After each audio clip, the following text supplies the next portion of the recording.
Why did Leonard Bernstein, the legendary composer of West Side Story, call Elvis Presley the greatest cultural force of the 20th century? What did Bob Dylan mean when he said hearing Elvis for the first time was like busting out of jail? It wasn't just the moves. It wasn't just the look. It was the voice. A sound that seemed to come from a place no one had ever heard before. A sound that could be a tender whisper one moment and a ground-shaking roar the next. For decades, we've talked about that voice in terms of magic and charisma, but what if it was more than that? What if the instrument inside his throat was, in a measurable physical sense, a biological anomaly? Scientists, acousticians, musicologists, and vocal coaches have spent years picking apart his recordings. They've used technology to map his vocal range, analyze his harmonics, and measure the sheer power he could generate. What they found is startling. The data suggests his voice wasn't just special. It was different on a fundamental level. It did things that a single human voice shouldn't be able to do. Was his unique blend of power, range, and tone a 1 in a billion genetic lottery ticket? Or did his upbringing in the cultural melting pot of Tupelo and Memphis forge a new kind of vocal instrument? The evidence points to something extraordinary, something that science is still struggling to fully explain. It's number 18. How did he control breath like a deep-sea diver? Most singers think about breathing. Elvis seemed to exist in a different state. His breath control was not just a technique. It was a foundation for everything else he did. You can hear it in the long, sustained notes of his ballads. Think about the final note of Unchained Melody, recorded in 1977, just weeks before his death. He holds that powerful emotional note for what feels like an eternity. It's a feat of physical endurance that would leave most trained singers gasping for air. Vocal scientists refer to this as diaphragmatic support. It's the ability to use the diaphragm, a large muscle at the base of the lungs, to manage the expulsion of air with extreme precision. Most people breathe shallowly, using their chest. Elite singers, like opera performers, train for years to master diaphragmatic breathing. It allows for greater volume, stability of pitch, and the ability to sing long phrases or legato lines without taking an audible breath. Otolaryngologist and voice expert Dr. Adam D. Rubin has noted that such control is the bedrock of all elite vocal performance. It is not something you are born with, it is built. Elvis never had a formal lesson. So where did this come from? His early work provides a clue. In songs from the Sun Records era, like Mystery Train, his phrasing is short, punchy, and rhythmic. He's singing with the energy of a rock and roll band, but listen to his gospel recordings from the same period. In songs like Peace in the Valley, he's already demonstrating the ability to hold notes with the unwavering strength of a seasoned church singer. This is where his training happened. Gospel music, particularly the kind he absorbed in the black churches of Memphis, demanded vocal stamina and the ability to sustain notes over the sound of a full choir and congregation. He was in effect in a vocal gymnasium from childhood. A 2017 study in the Journal of Voice analyzed the respiratory patterns of professional singers. It found that their sublottal pressure, the air pressure built up below the vocal cords, was managed with incredible efficiency. They used just enough air to produce the desired note, wasting nothing. This is exactly what we hear in Elvis. There's no breathiness or weakness, even at the end of a long phrase. The sound is pure and supported from beginning to end. He could transition from a soft, breathy whisper in Are You Lonesome Tonight to a full-throated belt in An American Trilogy without any audible sign of effort. This suggests a level of muscular control in his larynx and diaphragm that was, for a self-taught singer, almost unbelievable. He had the lungs of an athlete and the control of a surgeon. What if his physical anatomy gave him an advantage we haven't considered? Could his thoracic cavity, the space that houses the lungs, have been unusually large? Did the constant singing from a young age physically alter the development of his diaphragm and intercostal muscles? And what happens to that level of muscle memory when the body begins to fail, as it did in his final years? Is the breathtaking power of Unchained Melody, the sound of pure muscle memory taking over a body in decline? It's number 17. Why did his voice refuse to get old? Human voices change with age. It's a simple fact of biology. For men, the pitch tends to get higher as the vocal cords lose mass and elasticity. His muscles weaken, breath support fades. This is why you rarely hear a 42-year-old singer sound exactly as they did at 22. But Elvis was different. His voice not only resisted the typical effects of aging, but in some ways, it grew more powerful and resonant. Listen to That's All Right from 1954. It's a young man's voice. It's electric, nimble, and full of nervous energy. Now listen to Burning Love from 1972. He was 37. The voice is heavier, richer, and packed with a kind of authority the younger version only hinted at. The high notes are just as powerful, if not more so. The low notes have a new depth. Finally, listen to his live performance of How Great Thou Art from 1977. At 42, ravaged by health problems, he unleashes a sound that is titanic. The famous ending, where he repeats the final line with escalating power, is a demonstration of a voice at its absolute peak, not one in decline. Vocal coach Seth Riggs, who has worked with everyone from Michael Jackson to Stevie Wonder, has spoken about Elvis's technique, even though he never formally trained him. Riggs teaches a method called speech-level singing, which focuses on singing in a connected, relaxed manner across the entire vocal range. This reduces strain on the vocal cords. While Elvis didn't know the terminology, he instinctively did what Riggs teaches. He never sounds like he's straining or reaching for a note. This incredible efficiency likely protected his vocal cords from the damage that many rock singers inflict upon themselves. He was a powerhouse who sang with the technique of a finesse artist. Scientific studies on vocal aging, such as those published in the journal Otolaryngology Head and Neck Surgery, confirm that singers who use efficient techniques can delay and mitigate the effects of presbyphonia, the medical term for the aging voice. And Elvis's instrument was not just a gift he knew, on a deep intuitive level, how to maintain it. Furthermore, the physical changes in his body in the 1970s may have paradoxically enhanced his voice. The added weight and body mass could have increased the resonating space in his chest and pharynx, contributing to the darker, richer tone quality that defined his later work. His voice didn't just age, it matured like a fine cello. So what does this mean? Was his vocal cord tissue inherently more resilient than that of an average person? Did his instinctive, self-taught technique accidentally create a perfect system for vocal preservation? And the most haunting question of all, if his body had not failed him, what would his voice have sounded like at 50 or 60? Could it have grown even more powerful? Number 16, was he a baritone or a tenor? The question seems simple. Every singer fits into a category: bass, baritone, tenor, alto, soprano. These classifications, known as facts, are determined by vocal range and timbre. For decades, Elvis was classified as a high baritone. It makes sense. His speaking voice was in the baritone range, and the core of his singing voice, that warm, rich, conversational tone, sits comfortably there. Songs like Love Me Tender or Heartbreak Hotel showcase this classic baritone quality. But the classification falls apart when you look at the evidence. A baritone's typical range is from the second G below middle C G2 to the G above middle C G4. Elvis routinely sang far outside this range. Officially, his usable range was measured at 2¼ octaves, from a low G1 as heard in He'll Have to Go to a high B flat 5B5 in falsetto with a full-voiced high C5.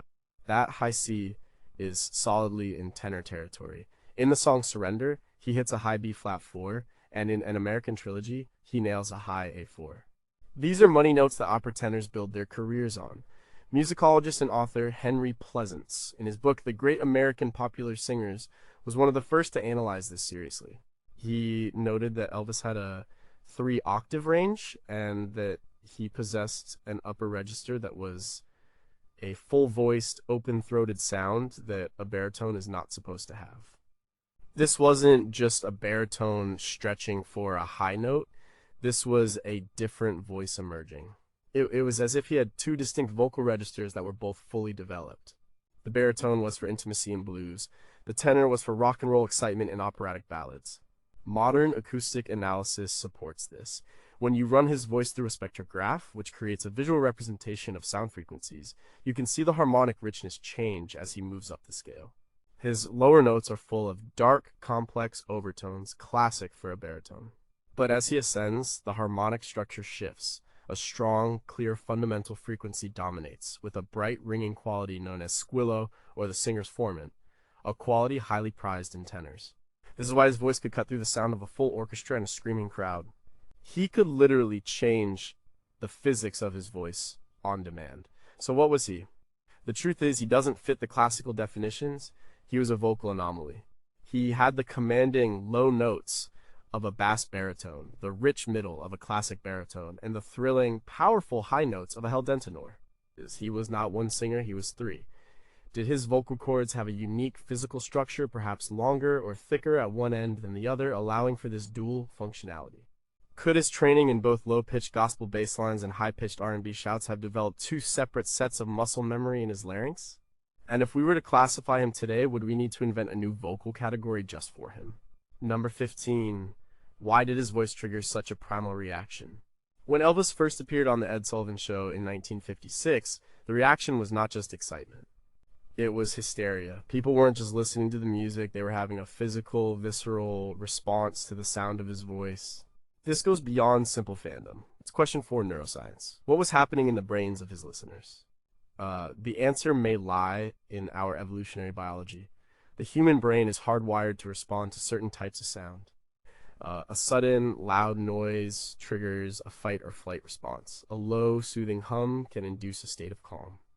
Elvis's voice played across this entire spectrum of primal triggers. He could produce a low, seductive murmur, almost a purr, as in fever. This taps into the brain's response to intimate, non-threatening vocalization. It signals safety and closeness, triggering the release of oxytocin, the bonding hormone. But then he could unleash a raw, powerful shout, as in Jailhouse Rock. This sound, full of high-frequency energy and a slightly distorted edge, mimics an aggressive arousal call. It triggers a jolt of adrenaline, the same neurochemical response associated with excitement, danger, and pleasure. His voice was a roller coaster of neurochemical triggers. A study from McGill University in 2011 used fMRI scans to show that listening to intensely pleasurable music triggers the release of dopamine in the brain, the same neurotransmitter associated with food, sex, and addictive drugs. Elvis's vocal delivery, with its dynamic shifts from soft to loud, tender to aggressive, was a masterclass in manipulating this reward system. Furthermore, his use of vocal fry, that slightly gravelly, creaky sound at the bottom of his register, is a key element. A 2014 study published in the journal PLOS ONE found that listeners perceive male speakers who use vocal fry as more dominant and authoritative.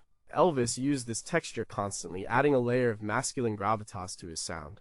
Then there was the vibrato, that slight, rapid oscillation in pitch. His was a tight, controlled vibrato. Psychoacoustics research suggests that a moderate, consistent vibrato is perceived as emotionally resonant and pleasing, while a wide, uncontrolled wobble can be unsettling. His vibrato was always in the sweet spot. He was, perhaps unknowingly, a brilliant psychoacoustic engineer. He was using the fundamental tools of human communication, pitch, volume, and timbre to directly stimulate the emotional and reward centers of the listener's brain.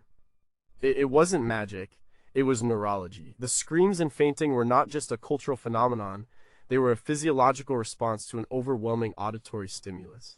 Could the specific combination of frequencies in his voice have a unique effect on brainwave patterns, perhaps inducing a state similar to a trance? Was the danger that parents and clergy perceived in the 1950s a subconscious recognition of this powerful biological influence he had over their children? And if we could perfectly synthesize his vocal patterns today, could we replicate that same mass hysterical reaction?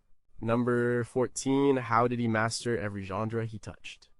A singer is usually known for one thing. An opera singer sings opera. A blues singer sings the blues. A country singer sings country. It is incredibly rare for a vocalist to be considered authentic and masterful in multiple disparate genres.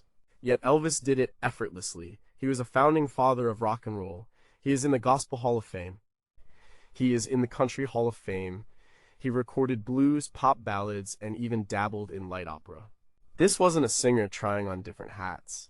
This was a singer who was a native in every land he visited. The scientific term for this is vocal plasticity. It is the ability to alter the fundamental characteristics of the voice resonance, timbre, articulation, and phrasing to suit different stylistic demands. This is a skill that requires both a remarkable ear and an incredibly versatile physical instrument. Think of the vocal difference between Blue Suede Shoes and Crying in the Chapel. In the former, his diction is clipped and percussive. He uses glottal stops, the little hiccups in his voice, to drive the rhythm. The sound is bright, forward, and has a nasal resonance, perfect for cutting through a loud band. In Crying in the Chapel, the voice transforms. The phrasing is smooth and connected legato. The resonance is deeper, centered in the chest and pharynx, creating a warm, rounded sound. His diction is pristine. He sounds like a classically trained church singer. The vocal mechanisms required to produce these two sounds are completely different. It's like a trumpeter being able to sound like a French horn at will. This wasn't just a change in style, it was a change in the physical production of the sound. Musicologist Peter Guralnick, in his definitive biography, Last Train to Memphis, extensively documents Elvis's encyclopedic knowledge of music. He didn't just listen to records, he absorbed them. He could mimic the deep baritone of gospel singer J.D. Sumner, the high, lonesome tenor of Bill Monroe, and the smooth crooning of his idol, Dean Martin. This mimicry was the key to his training. A 2005 study in the journal Neuroscience showed that the brain regions responsible for vocal production are closely linked with the auditory cortex. When we listen intently to a sound, our brain creates a motor map of how to reproduce it. Elvis's brain, from years of obsessive listening, had created a vast library of these vocal maps. When he sang a gospel song, he wasn't a rock singer interpreting gospel, he was accessing the vocal map for gospel, physically altering his vocal tract, his breathing, and his resonance to produce an authentic sound. When he sang country, he adopted the slight twang and storytelling phrasing of the genre. When he sang the blues, his voice took on a raw, microtonal quality, bending notes in a way that is fundamental to that art form. A vocal chameleon of the highest order. Was this ability purely learned, or did he have a brain structure that was uniquely adept at auditory motor mapping? Could his vocal tract, the physical space from his vocal cords to his lips, have been unusually malleable, allowing him to change its shape and size more dramatically than most people? And if he had lived longer and been exposed to genres like hip-hop or heavy metal, is there any doubt his voice could have found an authentic way to inhabit them too? Number 13, what was that third voice between his chest and head? Singers talk about two main vocal registers, the chest voice and the head voice. The chest voice is your normal speaking range. It's powerful, rich, and feels like it's vibrating in your torso. The head voice, which includes falsetto, is the higher register. It's lighter, and the vibrations are felt more in the head and sinuses. Most singers, especially men, have a noticeable break or passaggio between these two registers. It's a point where the voice has to shift gears, and it can often sound weak or unstable. And Elvis didn't seem to have that break. He could move from a low growl to a high, soaring note in a single, seamless phrase. This is the holy grail for singers, and it's what vocal coaches spend their entire careers trying to teach. The technique is called developing a mixed voice or middle voice. It's a blend of chest and head resonance, allowing a singer to carry the power and tone of their chest voice up into the higher register without straining. Seth Riggs, the vocal coach, built his entire speech-level singing methodology around this concept. He argues that the larynx should remain in a relaxed, neutral position, similar to speaking, no matter how high or low the note. This prevents the muscle tension that causes the vocal break. While Elvis never took a lesson from Riggs, he is a perfect example of this principle in action. Listen to a song like Suspicious Minds. During the verses, he's in his comfortable mid-range chest voice. But as he builds to the chorus, he ascends in pitch, singing, "Because I Love You Too Much, Baby," with a power and intensity that sounds like a pure chest voice belt. But it isn't. It's a perfectly executed mixed voice. He's thinning out the weight on his vocal cords as he goes higher, but he's maintaining the resonance and power. Acoustic analysis confirms this. When you look at a spectrogram of his voice during these ascending phrases, you don't see the sudden shift in harmonic structure that typically indicates a flip into falsetto or a strained head voice. The overtones remain consistent, just shifted higher in frequency. This indicates that the primary mode of vocal cord vibration is stable, but he is expertly modifying the shape of his vocal tract, his throat, and mouth to amplify the higher frequencies. It is an act of incredible muscular coordination, all happening unconsciously. This vocal superpower is why he could sing high-energy rock and roll for 2 hours a night, night after night, without shredding his voice. A singer who pulls chest or strains for high notes will quickly develop vocal nodules or hemorrhages. Elvis's intuitive technique was not only stylistically brilliant, it was anatomically sound and sustainable. He had found the third voice that most singers search for their entire lives. So, how did a self-taught kid from Tupelo master a technique that eludes classically trained professionals?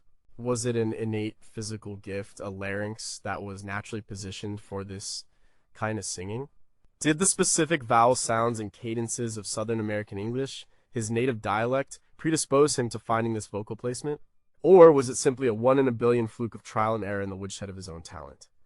Number 12. Why does his voice sound both perfect and flawed at the same time? Digital technology has given us the ability to perfect music. Auto-tune can snap a singer's pitch to the exact center of a note. Rhythmic editing can make every beat land with computerized precision. The result is often music that is technically perfect but emotionally sterile. Elvis's voice is the ultimate argument against this kind of perfection. Like, his pitch was incredibly accurate, but it was never sterile. The secret was his masterful use of microtonality. Microtonality refers to the notes between the standard 12 notes of the Western musical scale. These are the blue notes of blues and jazz, the subtle bends and slides that give music its emotional flavor. A blues singer sliding up to a note, or a country singer putting a cry in their voice, is using microtones. Elvis was a microtonal master. He lived in the spaces between the keys on the piano. In his book, ARTS, A Science of the Soul, author and researcher Joseph Siri analyzed the acoustic properties of emotionally expressive voices. He found that they often deviate slightly from perfect equal temperament tuning. These small intentional imperfections are what the human ear interprets as emotion. Elvis sings a line like, "Well, since my baby left me in Heartbreak Hotel," he doesn't hit the notes dead on. He scoops up to some, lets others fall away slightly flat, and adds a slight waver to others. It's not a mistake, it's an artistic choice. It's what makes the line sound like a genuine expression of despair, not just a collection of notes. This is particularly evident in his blues and country recordings. The blues scale itself is built on microtonal blue notes, typically a flattened third, fifth, and seventh degree of the major scale. Elvis had internalized this language so completely that it became a part of his natural vocal delivery. But he didn't just use it in blues songs, he brought that microtonal expressiveness to pop ballads, gospel hymns, and rock anthems. That's why even a simple pop song like "Don't Be Cruel" has a greasy, bluesy feel. The attitude is baked into the very pitch of the notes he's choosing. This is a level of vocal control that is almost impossible to teach. It requires an incredibly sophisticated ear and the ability to make minuscule adjustments to the tension of the vocal cords in real time. A 2012 study by researchers at the University of Cambridge found that the ability to perceive and reproduce subtle pitch variations is a highly specialized skill linked to early musical exposure. Elvis, who grew up immersed in the microtonal worlds of blues and rural gospel music, developed this skill to a superhuman degree. His voice was a precision instrument capable of producing not just the 12 notes of the scale, but all the infinite emotional shades that lie between them. Could his inner ear have been physically more sensitive to pitch variations than the average person's? Did his brain's auditory processing centers have a higher resolution, allowing him to hear and control these minute frequencies? And in our modern world of digital perfection, are we losing the ability to even perceive, let alone create, the kind of flawed human beauty that made his voice so powerful? Number 11, how could he generate so much power with no effort? One of the most common descriptions of Elvis's voice from fellow musicians and sound engineers was its effortless power. He could stand a foot away from a microphone, singing in a relaxed conversational tone, and produce a sound that would overload the recording equipment. This wasn't about shouting, it was about vocal efficiency and resonance. The science behind this is related to something called the singer's formant.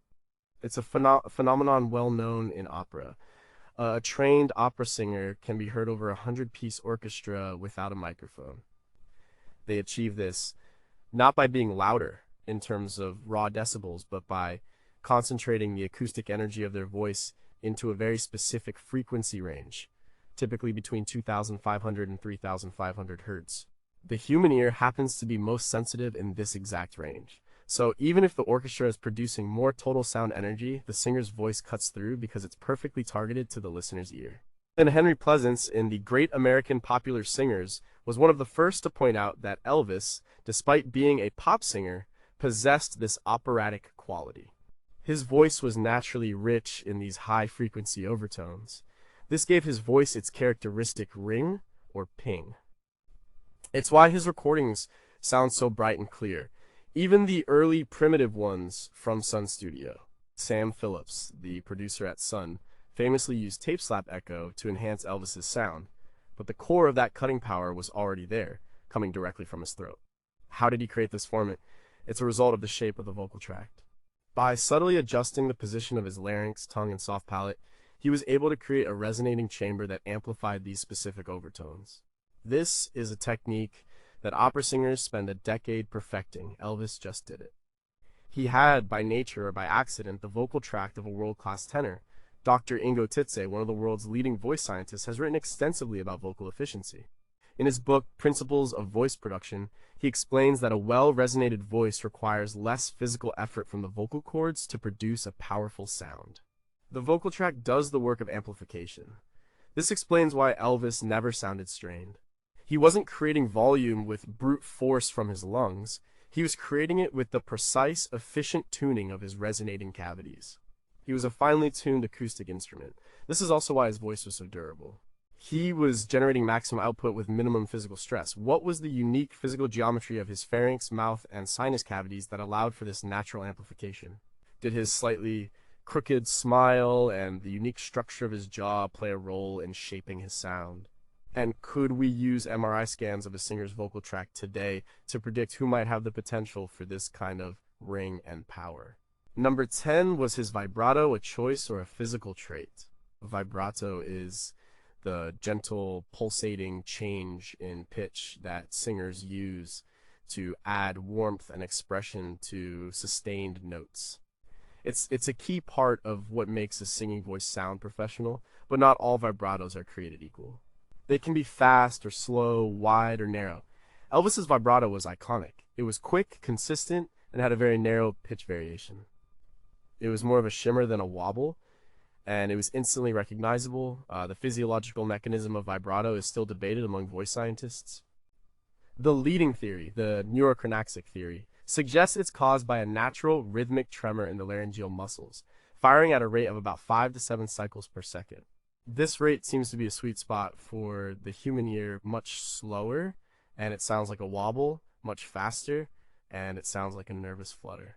Elvis's vibrato, as measured from his recordings, consistently falls right in this ideal range, typically around 6 cycles per second. What's remarkable is how he used it. Many singers apply vibrato to every long note. Elvis was more selective. In his early rock and roll songs, he often sang with a straight tone, which sounded more youthful and aggressive. He saved the vibrato for the end of phrases, using it like a punctuation mark.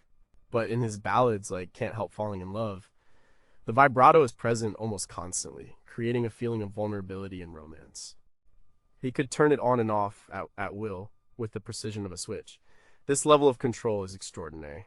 Vocal coach Joe Estill, founder of the Estill voice training model, breaks down vocal production into a series of independent controls over different parts of the vocal mechanism. The ability to initiate and cease vibrato without affecting other aspects of the voice, like pitch or volume, is a high-level skill. For Elvis, it seemed to be second nature. Some have speculated that his vibrato was connected to his famous leg shake. The idea is that the rhythmic shaking of his body translated into a tremor in his voice. While this is an appealing image, it's unlikely to be the primary cause. Vibrato is a much more subtle and controlled muscular action originating in the larynx. However, the overall nervous energy and physicality of his performance style could have contributed to the aliveness of his sound, of which the vibrato was a key component. The most likely explanation is that he possessed a nervous system and laryngeal muscle structure that was perfectly suited for producing a stable, aesthetically pleasing vibrato, and he had the innate musicality to know exactly when and how to deploy it for maximum emotional effect. Could the specific speed of his vibrato have a hypnotic effect on the listener in training brainwaves to its frequency? Was the consistency of his vibrato rate over a 20-year career a sign of an unusually stable neuromuscular system? And if you could isolate the vibrato from his voice, would that sound alone be enough to identify him? Number 9, how did he weaponize the whisper? Power isn't always about being loud. Sometimes the most powerful sound is the quietest. Elvis was a master of vocal dynamics, the ability to control the volume of his voice. He could go from a roar to a whisper in a heartbeat, and his whisper was as compelling as his shout. Listen to the opening of Are You Lonesome Tonight? It's a spoken word narration. But it's not just speaking. He's using a technique called breathy phonation or confidential voice. It's a sound that is loaded with intimacy. Acoustically, what's happening is that his vocal cords are not fully closing. A small amount of air is allowed to escape along with the sound, creating a soft, breathy texture. In voice science, this is known as increasing the open quotient of the glottal cycle.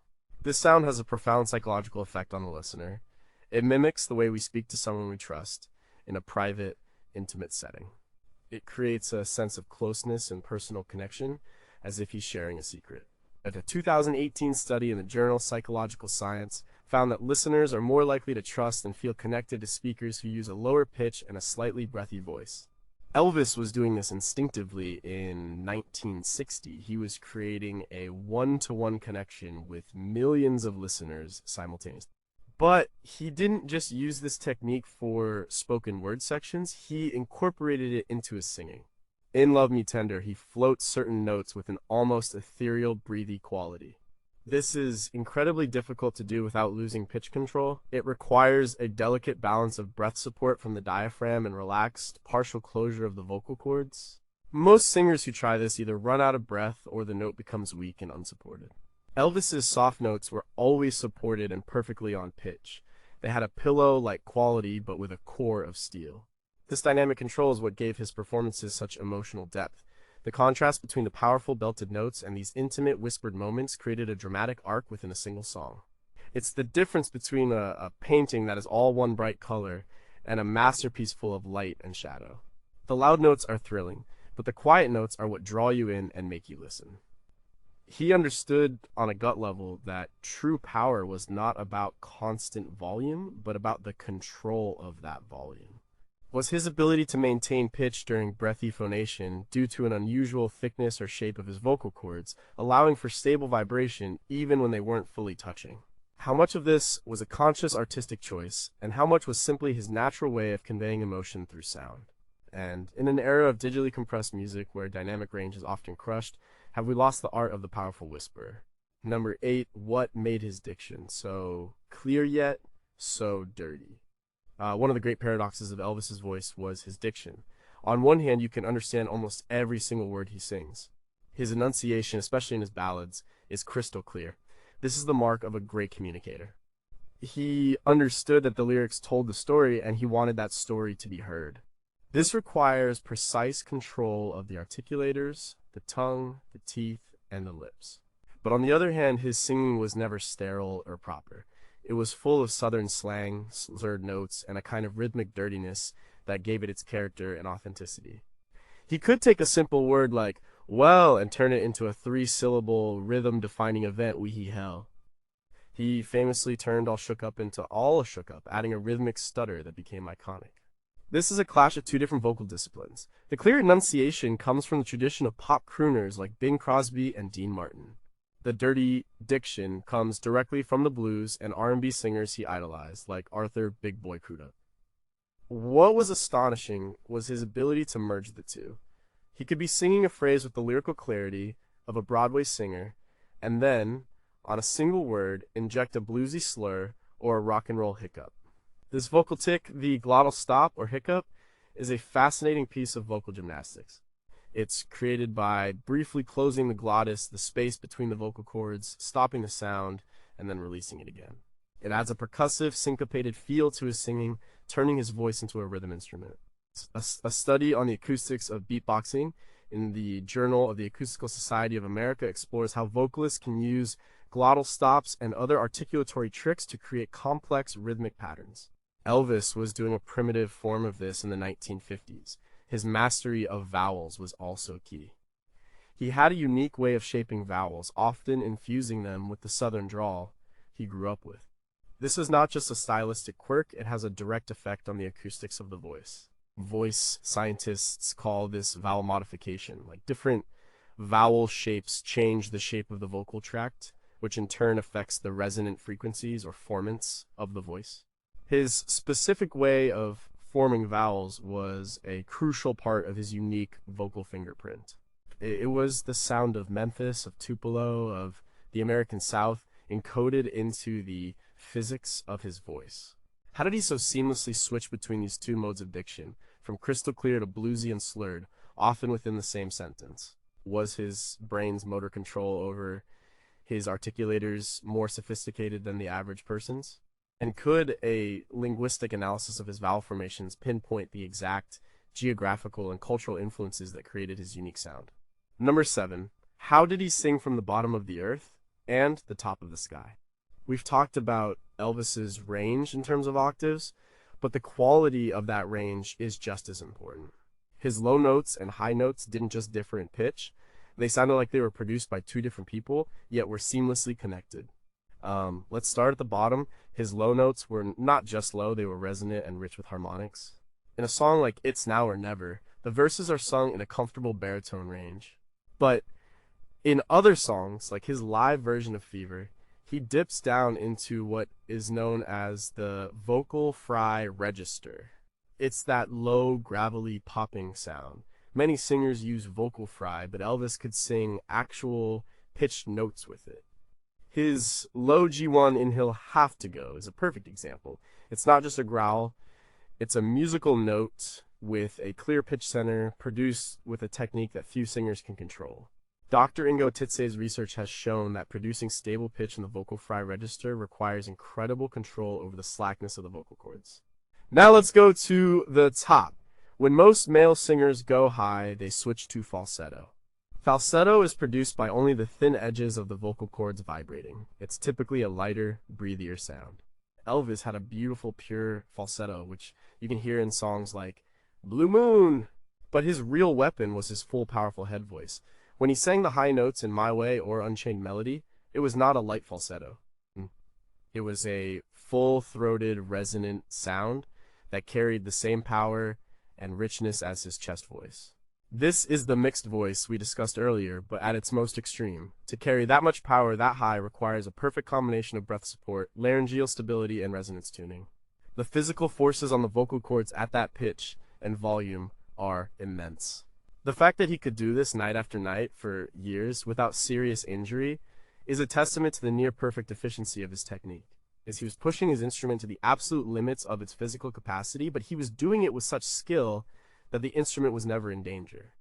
He could produce the dark, earthy rumble of a gospel bass singer and the soaring, clarion call of an Italian tenor. The sheer versatility of his physical instrument is what allowed him to be so stylistically versatile. He didn't just choose to sing in different genres, his voice was physically built to excel in them. What was the physical makeup of his vocal cords that allowed them to be both slack enough for stable vocal fry and tense enough for powerful high notes without snapping? Did he have an unusually large resonating cavity in his head, the sinus and pharyngeal cavities that helped amplify his high notes? And if he had been trained classically, could he have been a world-class opera singer, capable of singing both baritone and tenor roles? Number 6, what made his sad songs so devastating?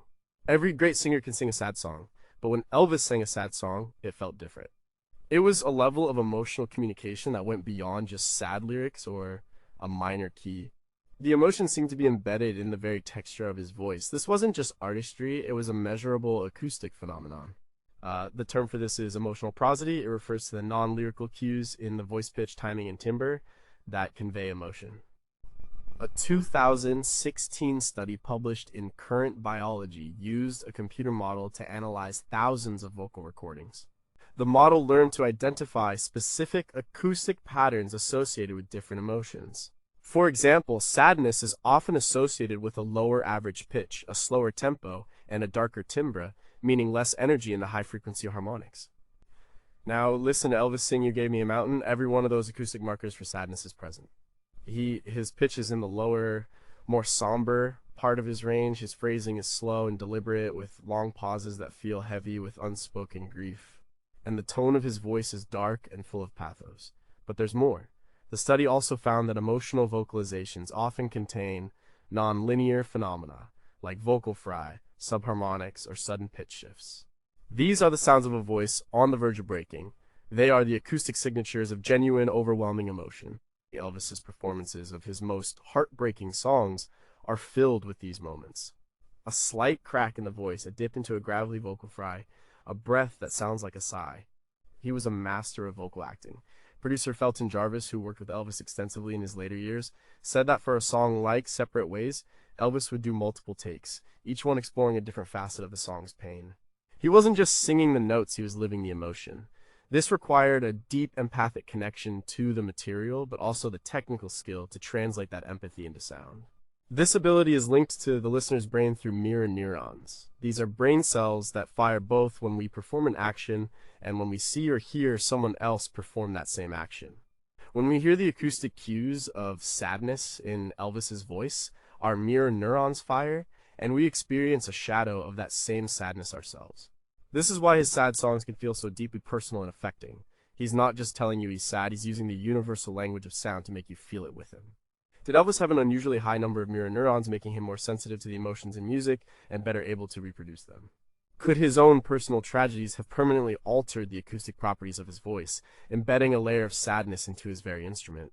And is it possible to create a sadness algorithm based on the acoustic parameters of his voice that could be applied to synthetic voices to make them sound more human? Number 5, how did one voice create a new rhythm? Before Elvis, popular singers sang with the band. They followed the rhythm. Elvis sang against the band, he played with time, he would sing ahead of the beat, then fall behind it, creating a sense of tension and release that was completely new in mainstream pop music.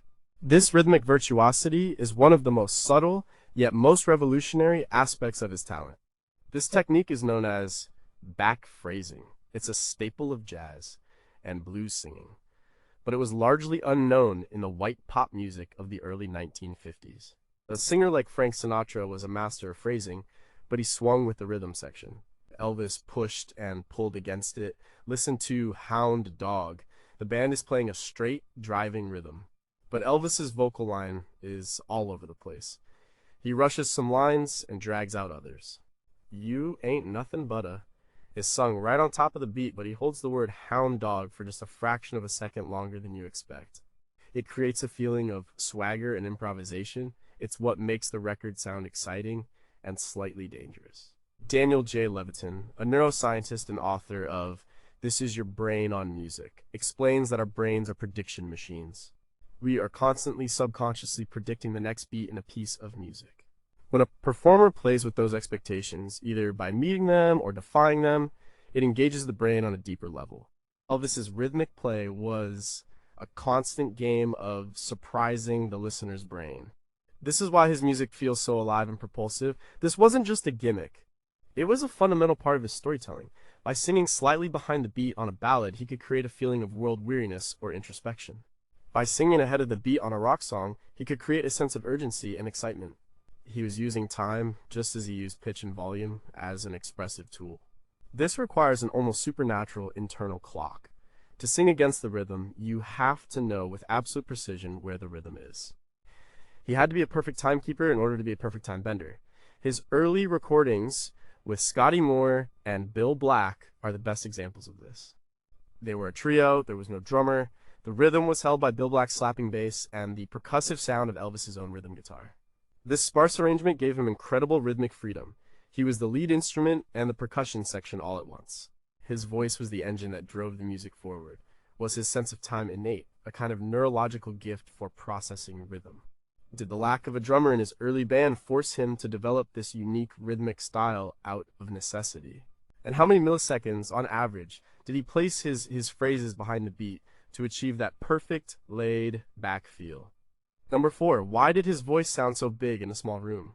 Sam Phillips' son's studio was not a grand concert hall. It was a small, acoustically treated room. Yet the recordings made there by Elvis in 1954 and 1955 sound enormous. They have a sense of space and depth that seems to defy the physics of the room they were made in. Part of this was Phillips' genius as a producer, particularly his use of tape slap echo. But the primary source of that bigness was the voice itself. The scientific concept at play here is harmonic richness, or timbre. Any note produced by a voice or an instrument is not a single pure frequency. It is a fundamental frequency. The note we perceive plus a whole series of quieter, higher-pitched notes called harmonics or overtones. The number and relative loudness of these overtones are what determine an instrument's timbre. It's why a violin and a piano playing the same note sound different. Elvis's voice was extraordinarily rich in these overtones. When you look at a spectral analysis of his voice, the screen lights up. Compared to an average singer, he produced a much more complex harmonic signal. His voice contained more information. This harmonic complexity is what our brain interprets as a rich, full, or big sound. It's the audio equivalent of a high-resolution photograph. Where did this richness come from? It's a product of his entire vocal apparatus working in perfect harmony, the power from his lungs, the efficient vibration of his vocal cords, and, most importantly, the unique resonating chambers of his throat, mouth, and sinuses. He was like a human cathedral with a set of internal acoustics that naturally amplified a wide range of harmonic frequencies. This is why he didn't need a lot of studio enhancement. The complexity was already there. Sam Phillips didn't create the sound, he captured it. The microphone he used at Sun, a Shure Model 55, played a role. These mics are famous for their proximity effect, which boosts the low frequency response when a singer is close to it. This would have enhanced the natural warmth and bass in Elvis's voice, but the microphone could only capture what was there. The source of the signal, the voice, was the real magic. This harmonic richness is also why his voice sounds so good on different playback systems, from a cheap transistor radio in the 1950s to a high-end stereo today. Because his voice contains so much information across the frequency spectrum, some of that information will always come through no matter how poor the speaker. It's a voice that is acoustically robust. Could a laryngeal scope have revealed a unique texture or thickness to his vocal cords that contributed to this harmonic complexity? Was the specific density of the bones in his skull a factor in how his voice resonated? And if you stripped away all the overtones from his voice, leaving only the fundamental frequency, would it still be recognizable as Elvis? Number 3. Was his voice a physical product of the American South? A voice is not created in a vacuum. It is shaped by the sounds it hears every day, the accent of the local dialect, the music on the radio, the hymns in church. Elvis's voice is perhaps the most profound example of a sound that could only have been born in one specific place at one specific time, the American South in the mid-20th century. It is a sonic map of his cultural environment. This is a field of study known as sociolinguistics. It examines how social factors influence language and speech.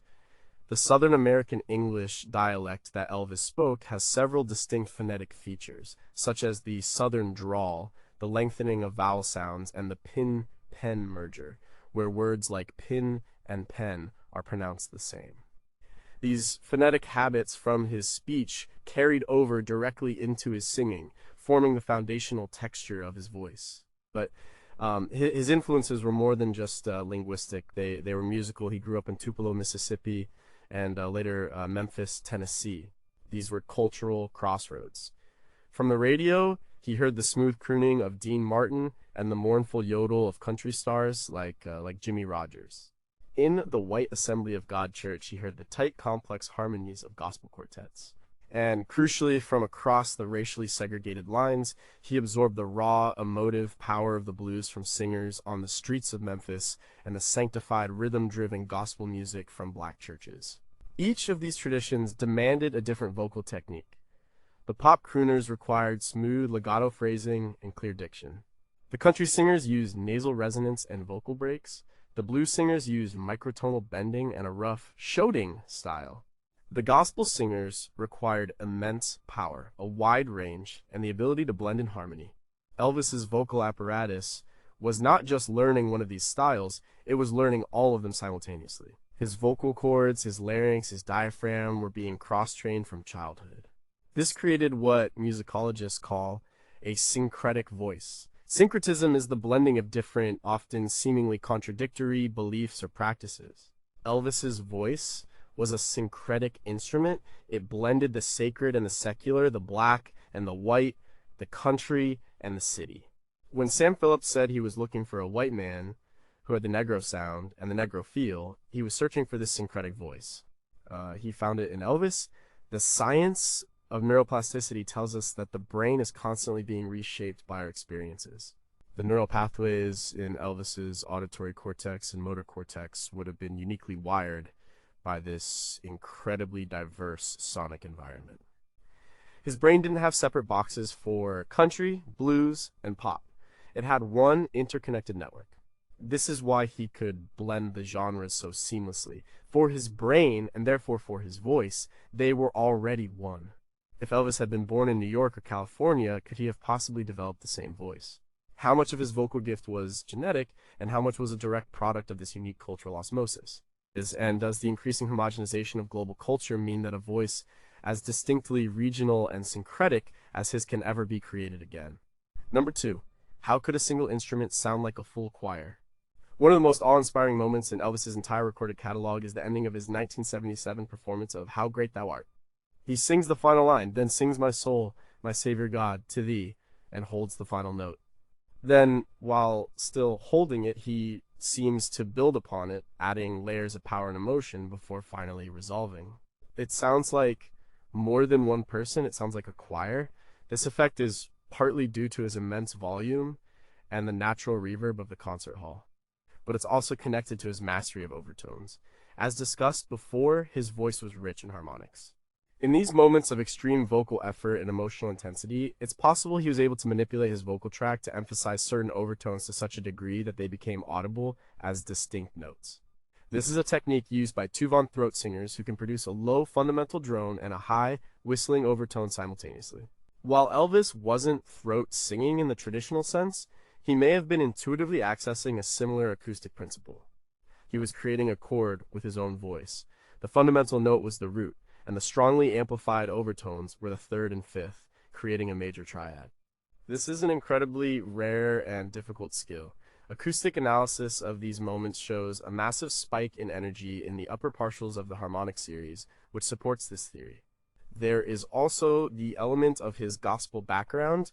He spent thousands of hours singing in harmony with gospel quartets, particularly his backup group, the Jordanaires, and later J.D. Sumner and the Stamps.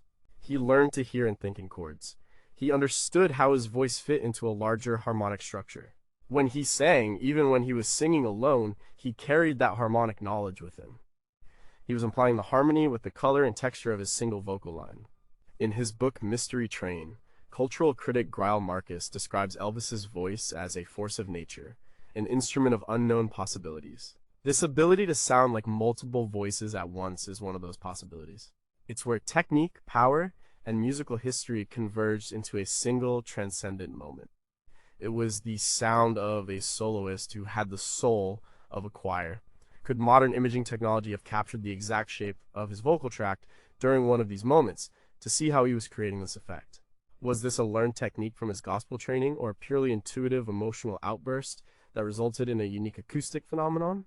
And if he could create a chord with his voice, what other sonic impossibilities was his instrument capable of? Number 1, what if the voice itself was a new kind of instrument? After all the analysis, after breaking the voice down into its component parts range, power, timbre, phrasing, we are still left with a mystery. The whole was greater than the sum of its parts. Trying to explain Elvis's voice by talking about formants and vibrato is like trying to explain the Mona Lisa by listing the chemical compounds in the paint. It's accurate, but it misses the point. The 18 points we've explored are not just a list of skills. They are a description of a single, integrated system of unprecedented versatility and power. The effortless power, number 11, allowed for the supreme breath control, number 18. The unique vocal registers, number 13, were the foundation for his genre mastery, number 14. The microtonal flaws, number 12, were what made his sad songs so devastating, number 6. Every element worked in concert with every other. The proposition is this: Elvis's voice was not just a superlative human voice. It was, in effect, a new type of musical instrument. Like the invention of the saxophone or the electric guitar, it introduced a new palette of sounds, a new range of expressive possibilities that had not existed before. It was a baritone with a tenor's top, a blues shouter with a crooner's control, a rhythm instrument with the emotional depth of a cello. This is not hyperbole. Think about the effect he had. He changed the very sound of the male pop vocal. Before him, the dominant style was the smooth, classically influenced crooner. After him, the possibilities exploded. Singers from John Lennon and Bob Dylan to Robert Plant and Freddie Mercury all owe a debt to the vocal freedom that Elvis pioneered. He broke the rules of what a pop singer was supposed to sound like. He proved that a voice could be both beautiful and raw, gentle and dangerous, sacred and profane. Perhaps the ultimate proof is that, after more than 60 years of singers trying to imitate him, no one has ever truly succeeded. They can copy the sneer, the vibrato, the hiccup, but no one can replicate the total instrument. No one has been able to synthesize that unique combination of physical gifts, cultural influences, and raw, untutored genius. It remains a singular event in the history of human sound. So we are left with the final, unanswerable questions. Was the voice of Elvis Presley a one-time evolutionary fluke, a perfect storm of genetics and environment that is unlikely ever to be repeated? Is there a Presley gene for vocal talent, a specific combination of DNA that codes for this kind of instrument? Or was the secret not in his throat, but in his soul, a force of personality so powerful that it simply commanded his physical body to create a sound that the world had never heard before? The science can take us to the edge of the mystery, but it cannot take the final step. The instrument has been measured, but the music remains magic.